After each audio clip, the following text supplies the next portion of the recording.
Hospital के गलियारे लंबे, सुनसान और खाली थे।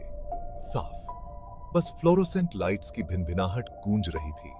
एक जवान नर्स, प्रिया, जल्दी से चल रही थी। उसकी आहट गूंज रही थी। रात की शिफ्ट, सबसे बुरी शिफ्ट। प्रिया कांप उठी। हवा, जो आमतौर पर ताजा और साफ होती थी, आज भारी लग रही थी, दबाव डालने वाली। उसने अपनी रफ्तार तेज कर दी, नर्सेस स्टेशन तक पहुंचने की जल्दी में, जहां की चहल पहल उसे सुकून देती थी। हॉस्पिटल, जो आमतौर पर जिंदगी से भरा रहता था, आज वीरान सा लग रहा था। प्रिया को बेचैनी महसूस हुई। कुछ तो गड़बड़ थी। डॉक्टर मेहता, जाने माने हृदय रोग विशेषज्ञ, राउंड पर निकले। मोटे चश्मे के पीछे उनकी आंखें मंद रोशनी में चमक रही थीं। वे एक अयस्प, लगभग शिकारी जैसी फुर्ती से चल रहे थे। फिर देर से काम कर रही हो प्रिया? उनकी आवाज, जो आमतौर पर गर्म और आश्वस्त करने वाली होती थी, आज तेज लग रही थी। प्रिया चौंकी। जी डॉक्टर, बस खत्म ही करने वाली हूं। उसने उनकी निगाहों से नजरें चुरा लीं। आज डॉक्टर मेहता में कुछ तो अयस्ब था। उनकी मुस्कान उनकी आंखों तक नहीं पहुंच रही थी। उनकी मौजूदगी, जो आमतौर पर सुकून देती थी, आज उसे ठंडी भय से भर रही थी। रात ढलती रही। प्रिया को बेचैनी का एहसास कम नहीं हो रहा था। खाली कमरों से फुसफुसाहट की आवाजें आ रही थीं। परछाइयां उसकी आंखों के सामने नाच रही थीं। पास के एक कमरे से अचानक खिलखिलाहट की आवाज आई। प्रिया का दिल तेज धड़कने लगा। वह धीरे धीरे कमरे की तरफ बढ़ी। उसका हाथ दरवाजे के हैंडल पर पहुंचते ही कांपने लगा। दरवाजा खड़खड़ाते हुए खुला।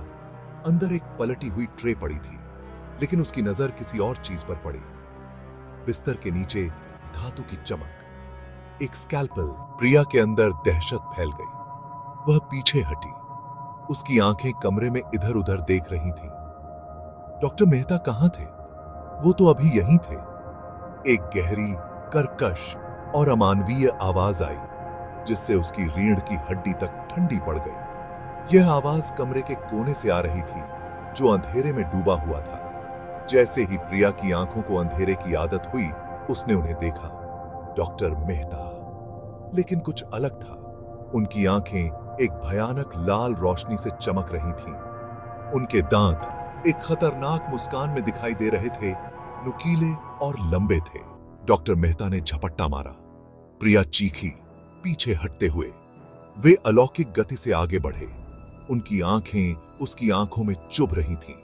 यह डॉक्टर मेहता नहीं थे, वो दयालु, समर्पित डॉक्टर जिन्हें वह जानती थी। उन्होंने उसे नीचे गिरा दिया। उनकी पकड़ लोहे की तरह मजबूत थी। उसकी आवाज, एक कर्कश फुसफुसाहट, उसकी रीढ़ की हड्डी तक कंपा गई। तुम मेरी सबसे बेहतरीन कृति बनोगी। दहशत ने उसका गला घोंट दिया। यह पागलपन था। यह आदमी, यह राक्षस उसे मारने वाला था। तभी अचानक अलार्म घड़ी की कर्कश आवाज ने अंधेरे को चीर दिया।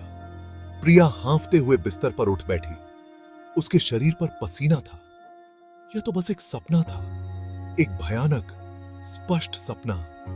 उसने घड़ी पर नजर डाली। सुबह के 6 बजे थे। उसकी पाली शुरू होने का समय हो गया था। जैसे ही वह तैयार हुई, वह सपना उसके दिमाग में घूमता रहा। एक भयानक प्रेमोनिशन। अस्पताल में उसने डॉक्टर मेहता को देखा। उनकी दयालु आंखें एक गर्म मुस्कान के साथ झुर्रियों से घिरी हुई थीं। उसे राहत मिली। यह तो बस एक सपना था।